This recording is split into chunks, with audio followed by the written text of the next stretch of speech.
You're watching the Metaphysical Mentor podcast with Michael Philpott.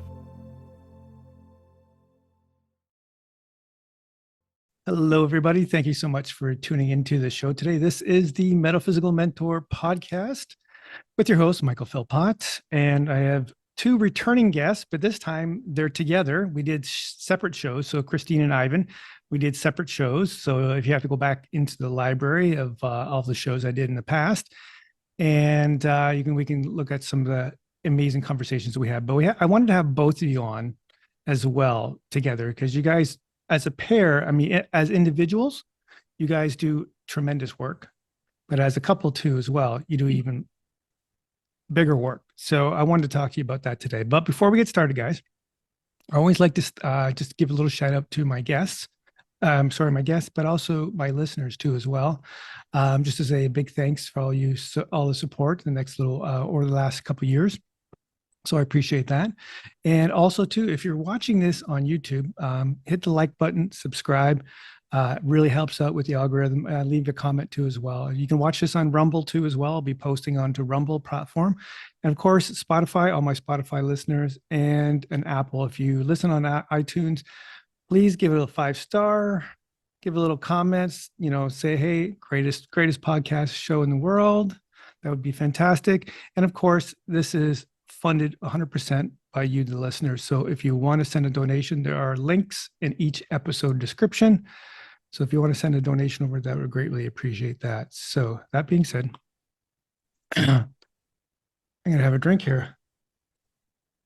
So hard to talk sometimes when you don't talk all the time, and your throat gets all dry real quick. So, but that being said, guys, how are you? It's like, where has the time go? We were just saying that, where has the time gone? Mm-hmm. It just seems like last year in October, was it October we saw each other? Yeah. Beginning of October last year. Yeah. At the Halo Awards. Yeah. That was, it's funny because we do interviews, we see each other through Zoom, but we never actually in person met. And you guys are just as lovely as you on camera as off camera. So it was just nice to see you. And one of the reasons I wanted to have you back on is just to kind of publicly say thank you for the support you guys did to me over this past year when I was battling. So this is kind of like my little kind of give back to you guys, just to promote how awesomest you guys are. Is that even a word? Awesomest? It can be. It now. Is now, yes. Can be now? It's going to be a trend. You're going to start the word. We make our own rules on this podcast. Oh, that's amazing. Yeah. So one of the things that you guys did, which was really nice to help support, is that you guys did a dual reading together and you donated to that, and which was so cool. So I wanted to talk about that. This is a show, it's a little bit about tarot cards, oracle cards, divination, runes, all that good stuff. I mean, I've always been fascinated about that. So if memory serves me correct, Christine, you're the one who introduced cards to Ivan. Is that correct? Yeah, he was always kind of interested in them, because what would happen is when I would go to the metaphysical and crystal shops, Ivan would always come along. He was always supportive because that was my jam. That was what I was into. But he would always see the cards on the shelf and he was kind of interested, but he never really bought anything for himself. And then there was one time he was going to be on vacation and I was still going to work, and I thought, you know what? I felt guided that I needed to get him a deck, and so I did. I got him his first tarot deck. So what was it about tarot that drew, instead of oracle cards? Was it just your intuition decided to give him tarot cards, or was it he was already looking at the tarot card and you go, I remember he's looking at those cards, I'm going to give him Yeah, it was kind of like a combination of both, because I remember it kind of piqued his interest. But when I was in a bookshop and I saw this really nice set that actually was kind of a beginner's deck, and this is a strong message that you need to buy it for him. So at least when I get that loud voice saying you better do it, it's like I listen. And so I gave it to him and he was really grateful and excited for it. The timing was right, because I was going through a bit of a down period from not playing music anymore. Losing my passion for doing something that I've done for so many years with the music scene and stuff. And with Christine bringing that beginner tarot deck home, it was like I said, it was the right timing, and it gave me a new outlet for my creativity. to study and look and figure things out through the cards while I was learning about what I was going through. And it was like it was self-healing at the same time, therapeutic. I think that would be a better word. So it was just good timing. And then don't forget too, back in 2012, I almost took that Rune course with you way before the tarot came in the picture though, but due to work scheduling, I could never take that Rune course. So it's too bad because I would have had a lot more years on my belt of Rune knowledge then though, but it all worked out well. So yeah, the tarot, and then the tarot was my gateway drug into runes. And I I found love that gateway drug. yeah. I think everybody who's following this path, it's always one thing that starts them, and that's it. Yeah. Yeah. So from there, like, okay, so I understand that losing that passion, because one of my backgrounds is in culinary, and people go, "Oh, you don't like to cook anymore." I said, "Yeah, I lost that passion. It wasn't really my jam anymore." Like, I mean, working in the restaurant industry, working behind the scenes in food styling, I just wasn't really like it was just I lost it. I just like, who cares? Like everybody else was like, "Oh, food, food, food," and it's like, yeah, whatever. Like I just don't cook, and people still ask me, "Do you cook?" And I go, not really. I still haven't really do that. I'd rather spend more time doing this than I do, cooking these days. But I fully understand that losing that passion. So how did you find it was, kind of therapeutic? You talked about how therapeutic it was. What were some of the things that, was therapeutic about it? Some of the cards, I pulled out from the deck and learning about them is like, yeah, I am going through this. And it broke down some walls of me accepting things, accepting my faults and why I was feeling a certain way at the time with me not playing music more and being angry and upset. And I'm the kind of person where if I can't keep myself busy with something active, it eats me up and I become my own worst enemy. And then Christine has to hear me complain about it and that too. Then and then it trickles onto her about me being upset. And she has to hear me talk grumble about it. So with the tarot, it's because tarot gives you a different perception of a situation that you're not thinking. It's like a different point of view or a different angle that your mind's not seeing. And with me learning tarot cards, it's done that. It's had me look at certain situations a different way than what I'm already thinking, and a different outlook, as I think as you could say, for what I was going through. And yeah, it helped me out. And it was a slow process, but it helped me out. And I took some time off from work too. I was due for some vacation time, so I spent all that time studying the cards intensely and reading the book and practicing. So I hope that answers the question. Oh yeah, it certainly does. Like, I mean, it's amazing what those cards will actually do, and on a certain thing, and everything, certain things will work for certain people and certain things won't work for other people. So how do you guys navigate this as a couple? Both of you guys are really intuitive people. You both kind of do very similar work. So how do you guys navigate the waters, as they say, as a couple? I think we're just grateful that we can lean on each other and support each other, because with any journey there's going to be ups and downs, and as we're learning things, so it's always encouraging the other person, trying to help them keep going. There's all those days where I don't know if I can keep doing this, or it's just a lot of support and encouragement. Also, what helps too is that we each have our own unique style. She's focused on oracle and other things, and me, it's tarot and runes, and it doesn't clash. It's not like there's a self competition between both of us, so we could both focus on our individual crafts, but at the same time support each other.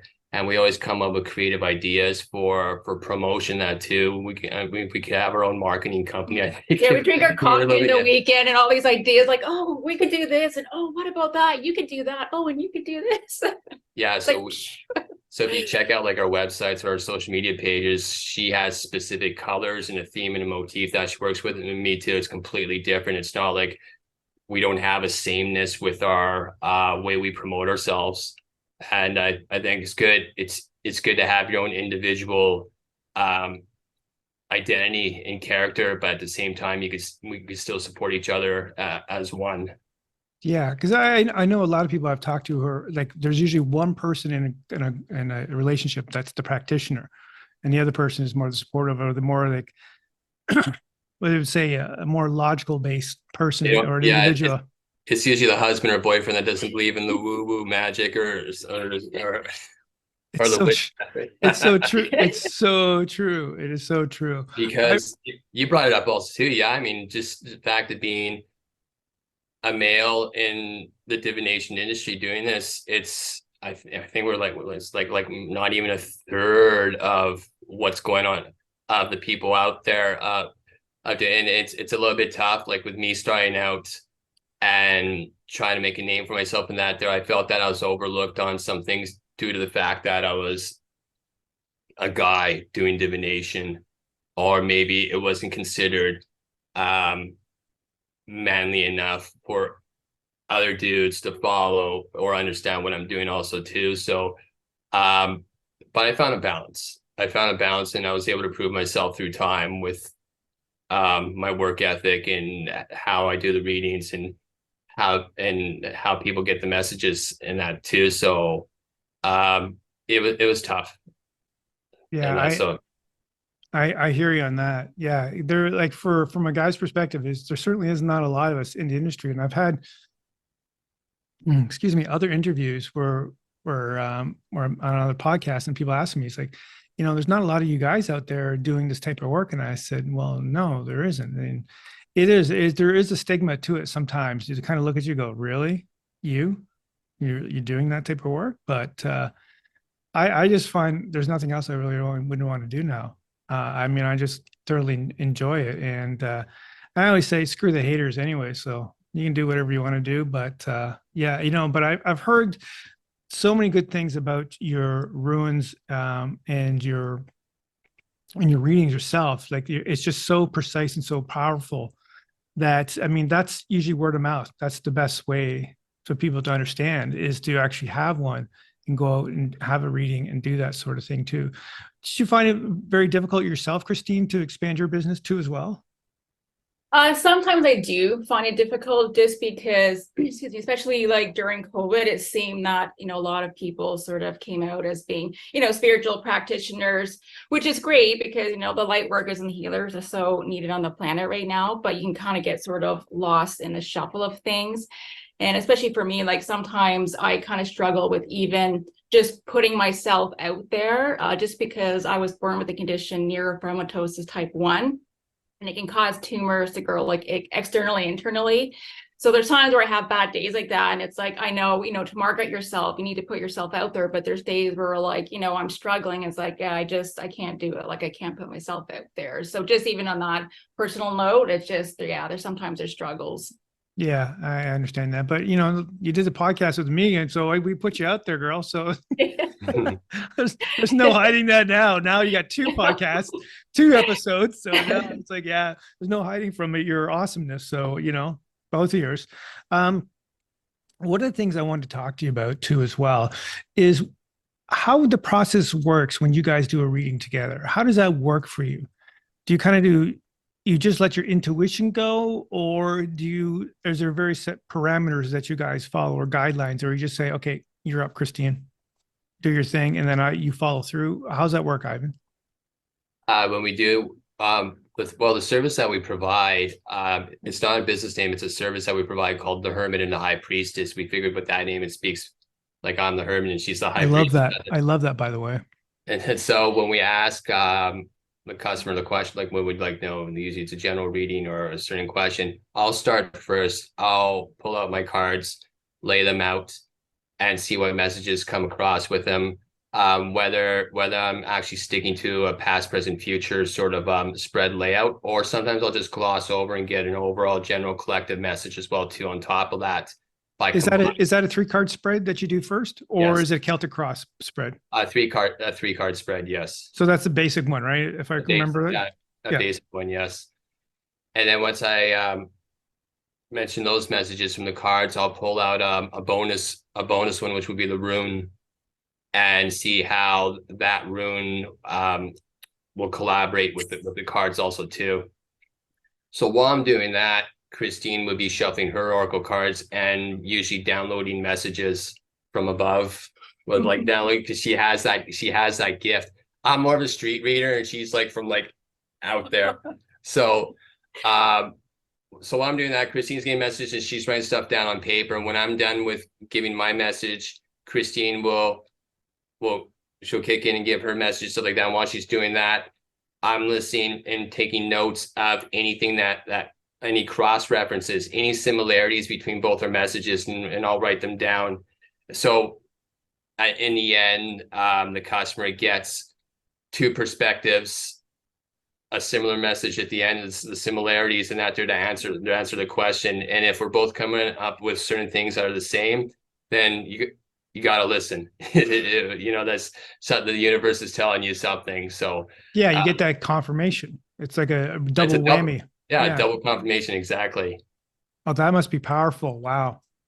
That must be really good. Now, Christine, because you kind of work in I would almost say the angelic realm. Would that be a correct assumption in some ways? Yeah, connecting to the angelic realm and like the spirit guides and connecting to the person's higher self.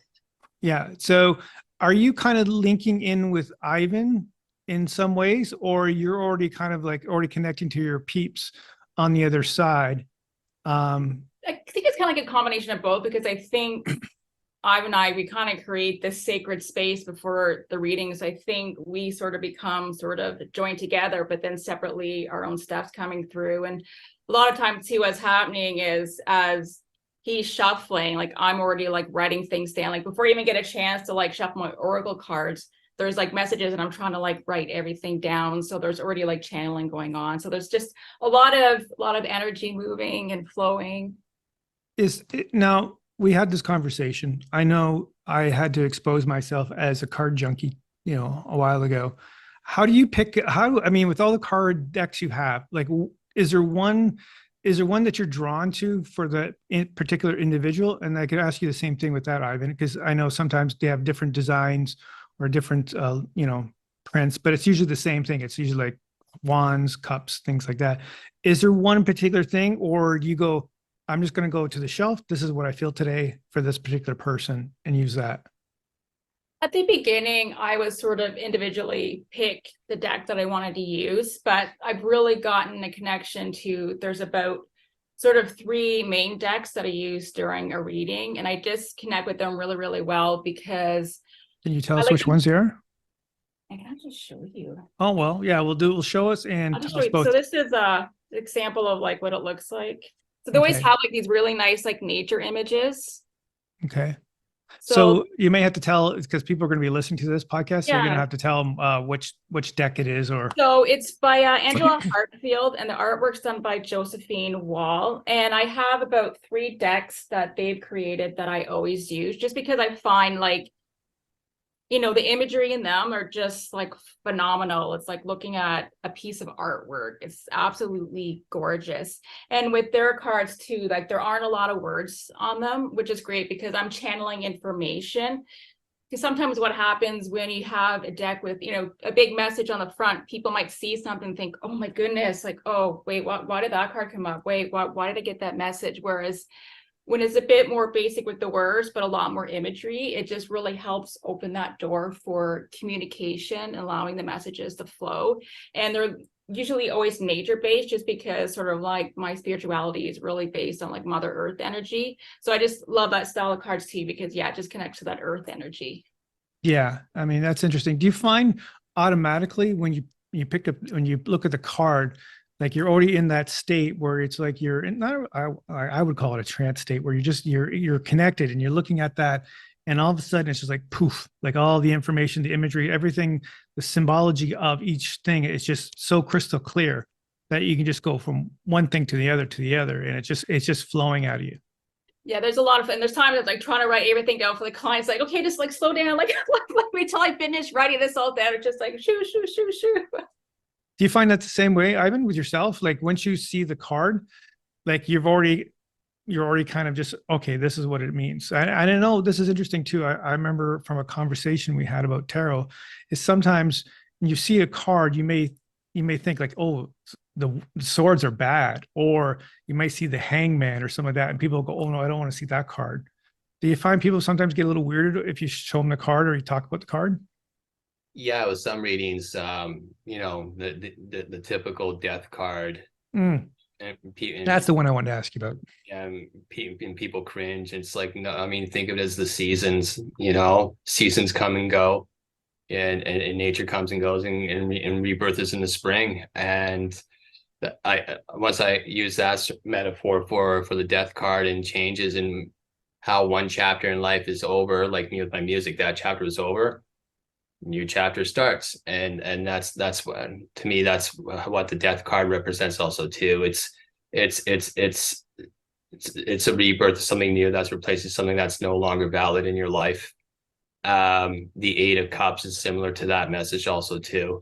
The Eight of Cups would be a lot more gentle to look at than the death card, but when I look at the cards and what I've created my own technique. I guess it just comes with practice. The more that you read the cards, the more you start thinking outside the box, and you're not thinking within, okay, this is my spread, that's my past, present, future. I'm sticking within that. I've created a gloss over technique where I'll just collectively look over the cards and just like gloss over, and I'll say, okay, this is my general message. This is what I'm getting, and then I'll break it down one card after another. I might not even use the past, present, future positions. I might just go along and say, hey, I'm feeling this from this card, and I'm feeling this. It doesn't have to be now, it doesn't have to be in the past or whatever. It's this is what I'm feeling. Just like I don't use card reversals. I'll decide from looking at the cards that that card would be a reversal, even though it's upright in its regular position. I'm sensing something a little bit negative or opposite about this card, so I'm going to go with it. So when I choose my card deck, I just go whatever I feel at the moment. I have a few decks out in the open, and the rest are packed away. The common ones I use, I'll just look over my card decks, say, okay, I feel like using this one. This one's speaking to me now to get a message, and that. So Okay.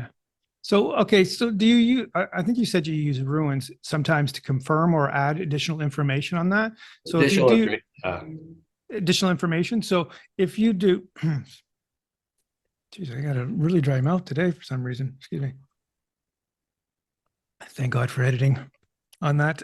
So use that for confirmation, correct? yeah, I used to pull a fourth card out for the client, what I would refer to as the shadow card, or the card representing subconsciously what's going on in your mind, what made you ask the question at the beginning of the session, the root of all this, the root of your question. And I replaced that card with an actual rune from my rune pouch to be my new shadow message or subconscious message. So with that being said, there's with the runes and stuff like that, do you find that during a reading with somebody doing it, you show them the symbol too as well of the rune? Do you find it sometimes even with the symbol? I mean, because it's not like a traditional, like a card where you can kind of guess what that is.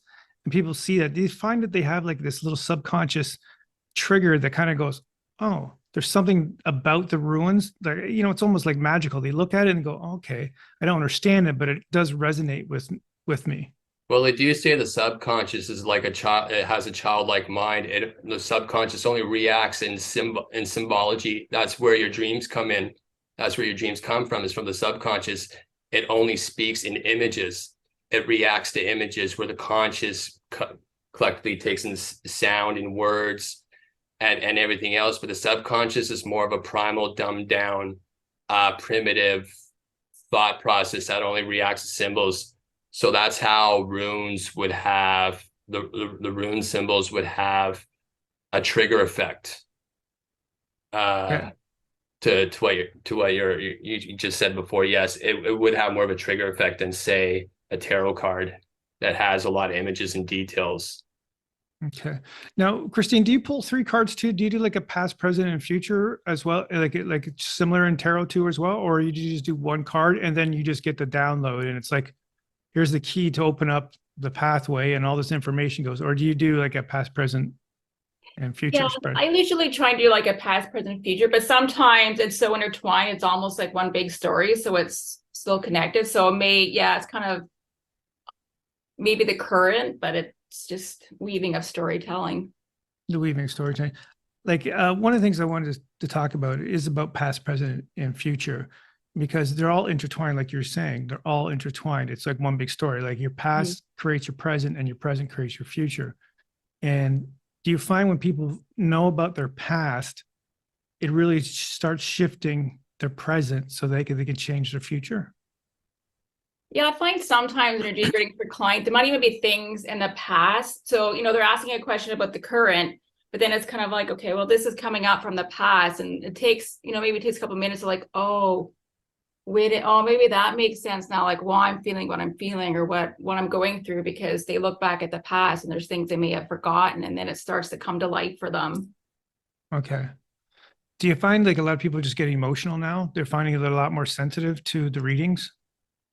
Lately, yeah, I think just because there's so many shifts and like so many changes that are happening, it just seems a lot of times too, there's a lot of emotions that are going on. Yeah. Do you find that there's an uptick right now with the amount of clients you're seeing because there's all these crazy energies, all this uncertainty? A lot of times you're finding there's a little more uptick in people wanting guidance? There is, yeah, because it seems, as the shifts are changing, it's kind of like people are trying to find their place in the world, like where they belong, where they fit in, especially too, there's a lot of people that feel like I meant to be doing something, especially with all these changes happening on the planet, and it's just getting that guidance or confirmation of what they kind of know deep within their soul that they should be doing. Do you find this same thing, Ivan? Yeah, definitely. I mean, I feel it myself, and I do know that's proof that I am my intuition is getting stronger, and that I'll feel things and I'll check with Christine to confirm about what's going on, because I don't keep track of moon phases or astrology. That's not my bag. So Christine is my reference point for that. But yeah, definitely there's I see it everywhere, like at the workplace too, and out there's a lot of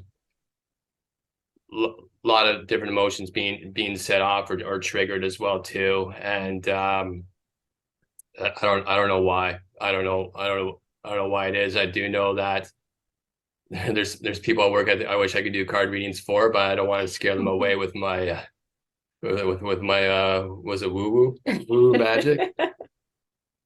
So I think if you grab a bag of bones and start throwing the bones on the floor and start talking to them in a channeling Norse language or something like that, I think maybe that might throw them off. But yes, you might think it's kind of cool too as well. Keep telling him he's going to learn how to levitate. So. And that's a very good possibility. Yeah, no shamanism tricks yet, but one day. Yeah, I'm sure that will be the next thing that you'll dive into head first. So I know you took is it the Norse mythology?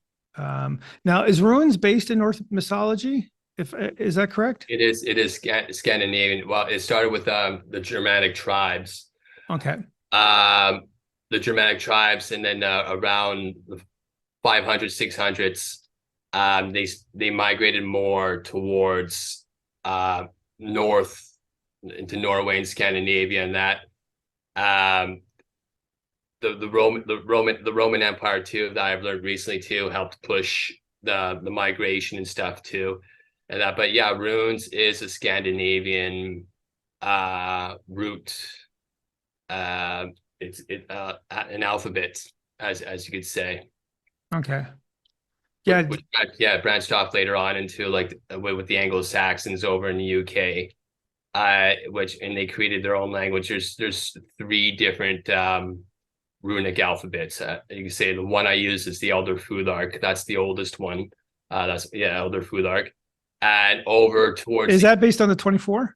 Yeah, that's the 24. Is that 20? Okay.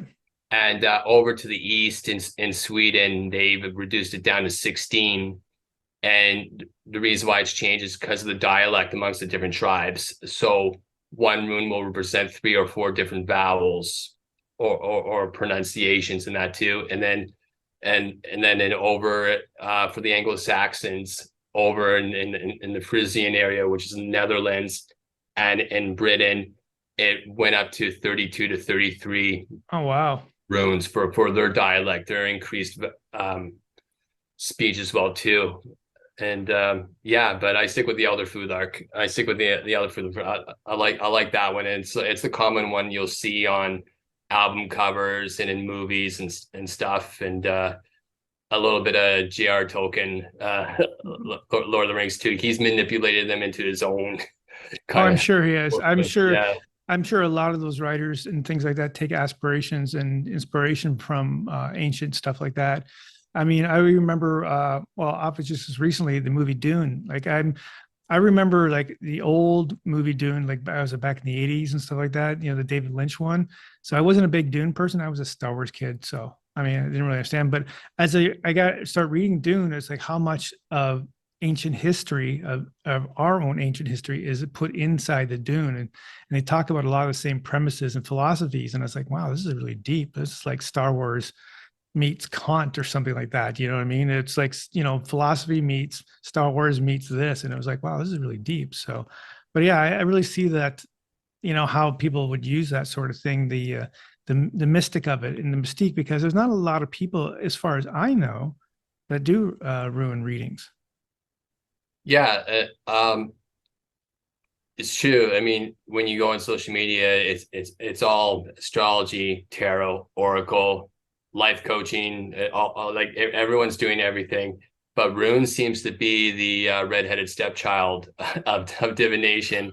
And is that even PC for me to say now? I don't know, but Hey, well, technically you're redhead, so strawberry blonde. strawberry blonde, yes. But yeah, it's which I find gives me a unique presence on social media as well too, because not everybody's doing it. But you mentioned earlier about me taking Norse mythology, and I did that to further my studies and the understanding behind the runes, because behind the runes there's folklore. That's what they call rune lore. There's multiple different meanings and messages behind one rune compared to a tarot card.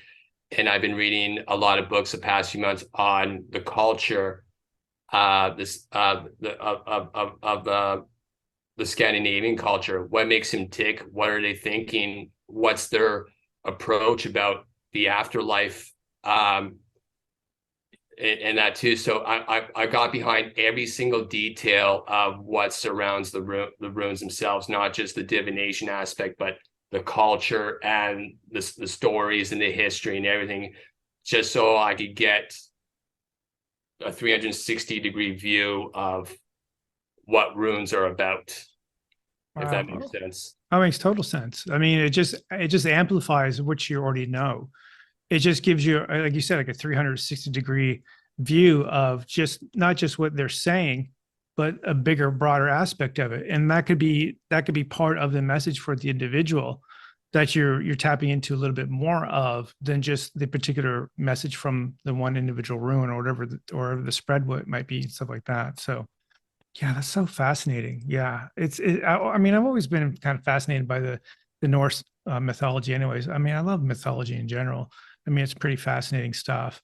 It's spread out wide also too. It's not just in the Scandinavian areas, because they encamped also too and raided over in England and that too. So I got books on my Indigo wish list for Anglo-Saxon history from that period as well too, and also with the Normans and Normandy and Francia and that too. So it all connects to how widespread their culture went for hundreds of years.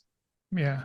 And it's not just, we're not talking about just the Viking period. The Viking period was only 400 years, 750 to 1150 AD, where people think runes is a Viking thing. No, it existed before the Vikings and it continued after the Vikings, when Christianity was introduced to the pagan culture in 1000 AD. Around there is when runes were carried on secretly, especially in Sweden. They carried it on until I think about like the 1600s before they fully converted to Christianity.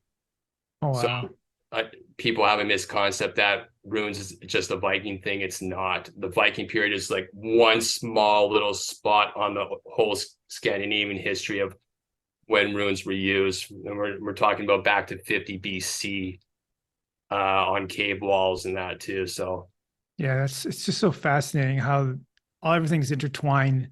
We always think it's only one particular culture or one particular time in the present or in the past, I should say, that ruined or any type of thing was just that's it. But there's so much of this, interconnectedness of all the different tribes and groups and races and all those differences and cultures. It's just this intermixing of ideas and philosophies. I always find it fascinating. I've been super fascinated lately about the origin stories of the humans, and as far as back into Lemuria and Atlantis, and I've so much I'm learning about the migrations of each individual group that was involved in those time periods, and it's just so vast and so amazing, and it's so much influence and all the different things that I'm hearing out between the Mayan culture, the Egyptian culture. It's all that certain things. Yeah, I just find it so fascinating. Oh yeah. I'm hoping to do a full podcast on that. I'm really jonesing out about that right now. I got to get the hold of the right author that I'm looking for. So guys, one of the things that I wanted to do on this podcast is something I've never done. And I know other people have done it on their podcast too, as well, is because you guys are so amazing readings. If you'd be willing to do a generalized reading for the audience out there. So also all my listeners now, you can subconsciously send your vibration into the podcast to Ivan and Christine, and we're going to try to do a reading kind of generalized.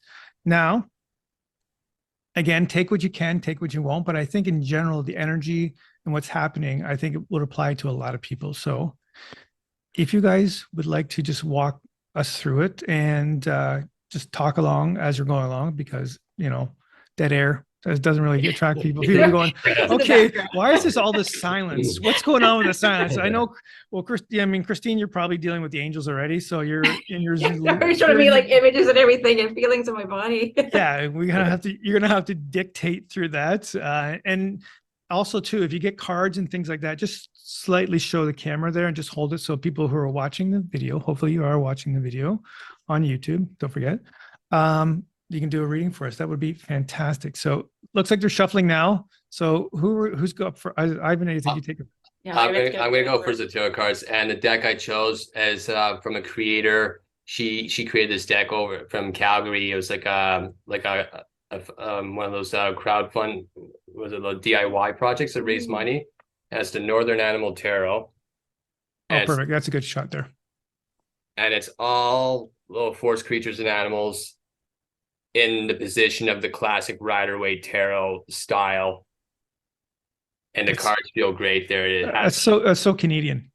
It feels like when I was in elementary school, like the the school books here, it's got this like rough texture, but like really? texture in that too. It's not a glossy card, which I chose for because I know how glossy cards are hard to show on camera. My favorite there, the Hermit card. Well, it's you right there. Which is my favorite card in every tarot deck. So I'm going to shuffle first. That's me in general, just being a hermit right now. So right at the present moment, he's shuffling the deck. And this would be like a closed caption. I think this is the first time we're doing a general reading for the populace. Well, Pressure's yeah. on. Well, yeah.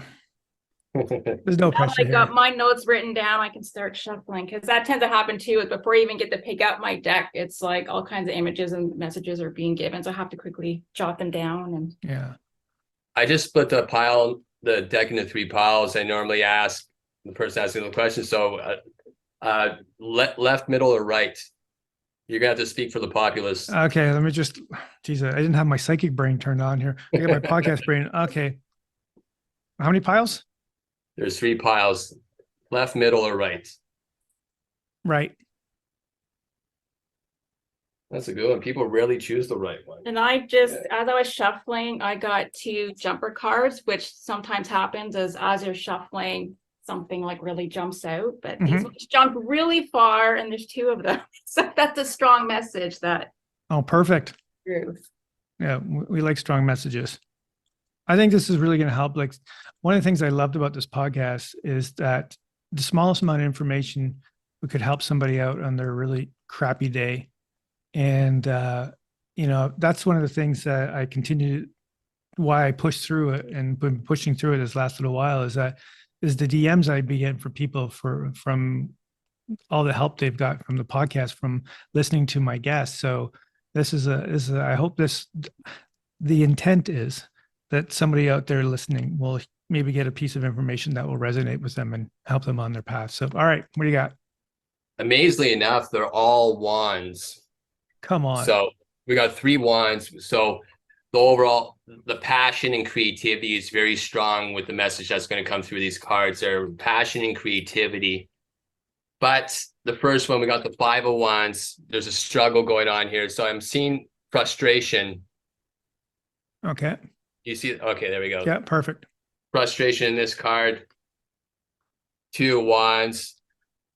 I'm reading it as a reversal. So I'm seeing like an indecision going on where to go. So a frustrate. There could be people out there who are feeling frustrated and deciding what to do next. You're probably stuck in a rut in life, like a dead end job, or maybe looking for employment, or maybe a creative process there. Book writers, especially, you could try and think of what to write next, or you just got that mental blockage going on. Mental blockage, struggle, but also we got the 10 of wands too. You got the bundle. It's a burden, but you're going uphill. It's the final step. If you take those next few steps, a bit of a sacrifice also too. You're feeling like the weight's on you. You can't decide what to do, or you can't decide in that. But eventually with time and going up that hill, you're going to reach the finish line in that as well too. So it might feel like there's a lot on you, or people are taking advantage of you, but the payoff is going to be coming up soon. And this was the future card, actually. Okay. Wow. I love that. That is so pertinent. I mean, that can just go across, time for sure. Like, I mean, it's just really so, yeah. All right, keep going. I'm just going to just drink my hot water here while you guys continue. I'm gonna draw a rune now. All right, so I drew one of the runes that cannot be reversed. So what we have here is Hagalaz. So if we're going to use this to represent what's going on in your subconscious at the time, with the indecision, the burden, where's the struggle one here? The 5-1, the struggle in that there. The underlying message between that is there is chaos going on. The underlying theme is chaos or storm. A test. It also represents a test as well too. So you are being tested. Whatever struggles you're going through in that, it's a test, and you're gonna come out the end. Just keep pushing through. Like I mentioned with the 10 of wands, the top of the hill is almost there. Take those next few steps, and you can put down that bundle of sticks. That's all. Like if people are listening to the podcast here, we got a fox with a bundle of sticks on his back, and he's going uphill. Take those next few steps on top of the hill, and you can put down the bundle of sticks, and the goal line is right there. You can relax and know that you made that effort. You made that effort, that used the action, the creativity, and the passion. Let passion be your guide to reach your goal and get over the difficulties that you're going through now. Wow. I like that. I mean, actually, that could almost apply to myself in some way. Well, it can actually apply to myself in a lot of ways, especially over this past year. I'll tell you that much. Oh, wow. All right. What do you got there, Christine? Okay, so excuse me. So before I started shuffling any cards, right away I just got a feeling in my body. It's just there's like a feeling of anxiety, and it's just really, really hard. Sort of like the catch my breath kind of thing. So that just means there's a lot sort of weighing on people's minds and a lot weighing on their hearts. I was also showing the image and kind of getting that feeling of sort of almost like spinning out of control, not being able to really like feel grounded and safe. And it's kind of that image of kind of like amusement ride where it's like spinning around and around, but you're like stuck in the middle of the ride against the wall kind of thing. There's just this feeling of just completely sort of feeling lost and out of control, and not really being able to sort of like stop and like catch their breath and sort of stop the chaos. For the cards, so these were 2 jumper cards. So the first one, it says breakthrough. For those that can't see, there's just a really nice image of just like there's like That's butterflies, beautiful. and this is why I love this deck. It's absolutely gorgeous. That's stunning. Yeah. Okay. And then the other jumper card I got is assurance, and on the image there's just like a beautiful tree with really, really deep roots, especially towards the ground. There's just really big trunk. So the message that came through this is just a feeling that even though right now there's just that feeling of, again, I feel like I'm having trouble breathing because of all the sort of like anxiety and chaos, but even though things feel really heavy, even though it feels like, things are spinning round and round and round and it can't stop, that there will be a moment that you can pause and sort of catch your breath, and just sort of ground yourself. But just a feeling of just have patience. But yeah, even though right now things are sort of spinning out of control, feeling very chaotic, that there will be a moment to stop, which can help kind of get the clarity to move forward. The other card I got, it says on here, ideal course of action. So you see there in the image of the card, there's like beautiful water and there's like a castle in the background and there's a woman looking towards the castle. And so the message of this is just that, once you kind of get that moment, when people can get a moment to stop and catch their breath, when they do that, they're going to be able to sort of like ground themselves and like kind of get an idea of the steps to take to move forward. Because again, right now it just feels things are spinning out of control and almost like they can't catch their breaths, and it feels like things will never stop, but it will. And it's kind of like once you get that moment to catch your breath, just be gentle with yourself and then slowly allow yourself to kind of look towards the next steps that you want to take towards the future, and that's kind of steps you want to take toward goals. And then I was guided to pull a 4th card, which sometimes happen. Normally I pull 3, but then sometimes I get the number 5, so that means I have to pull 5 cards. But in this case it was 4. And so this card says seek beauty, and there's just like a beautiful woman in a forest and just lots of light shining behind her. And the message that's coming from that is just kind of, it says seek beauty, but with the light in that, there's just a feeling of just have faith. So again, even though there's all this chaos going on, it feels like things are going to be out of control. People are going to be able to sort of find their way again. They're going to be able to catch their breath. They're going to be able to move forward, but just sort of have faith. Because again, sometimes, divine timing, things may not happen right away. And just because things aren't happening right away doesn't mean they're kind of falling back in the chaos. But just that feeling of, just hold on to faith, and just, there's a feeling of almost like clouds parting. Because again, there's a lot of heavy energies that are happening on the planet right now. And it can just almost feel like, like maybe defeated sometimes and just kind of like losing that faith. But the clouds are going to part. And there's a feeling of, when that happens, of like being able to catch the breath, feel grounded into Mother Earth, like feeling that strength within the body again, and being able to move forward. Wow. Wow, that's pretty powerful. And it's funny because I was listening to this and going, yeah, that resonates with me. Yeah, it resonates with me. Yeah, I understand. Faith. Especially this past year, it was everything about faith. Oh my gosh. What else you got? It looks like you're writing some notes down, Ivan. It's all comparisons. And one that I found was really cool was that Christine talked about the ideal course of action. Yeah. The bottom of it is pink. 2 of Wands is pink also too. My deck there, they both share the same pink. It's the pink sky and the pink.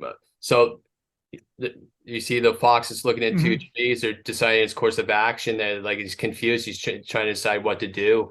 What's the next step? So that's one comparison, one similarity right there. Also too, Christine kept talking about the word chaos. Yes. In that too, and chaos brings us back to the Hagalaz rune that I drew.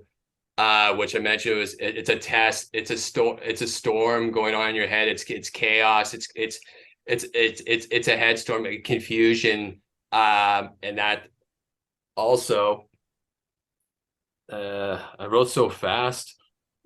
Oh, you mentioned struggle also too. The struggle brought me also back to my 5 of Wands, where you got 5 foxes with sticks, and it looks like they're about to hit each other. Yeah. There's a struggle with sticks going on, a little bit of competition. What was the other one? The ideal course of action. Okay, 2 of Wands. We talked about that.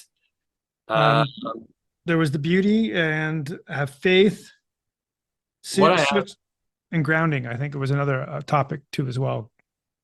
yeah, there was one that brought up the 10 of Wands card with a fox with a bundle of sticks on its back going uphill. Where did I write that? 10 of Wands. Oh, action. You mentioned action in the beginning, in action, and yeah, because the Suit of Wands is, like I said, creativity, passion. It's action also too, and moving forward. You talked about moving forward. I refer to the fox moving forward to reaching the goal at the end. Take a few more steps. It's that sacrifice, moving on, just keep moving, and you're gonna reach the goal. Like I mentioned earlier, I don't want to repeat myself. I speak so fast, I just forget what I mentioned a minute ago on that though.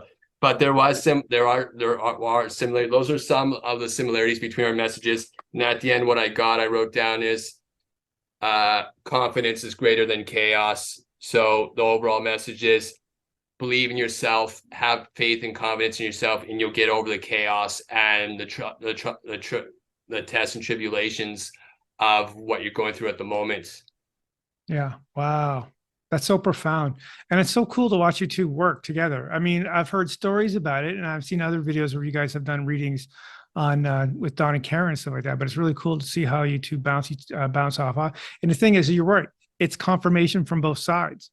You know, it's the words, everything. It just seems to be confirming up between the cards and between the oracle cards and the tarot, and then even the Rune to tie it all together. And 3 then you different get, divination styles. 4th, if you involve the channeling going on here, the messages from yeah. above with Christine. Yeah, it's quite something, and it was so profound, and it's funny because as much as excuse me, as geez, I lost my train of thought here.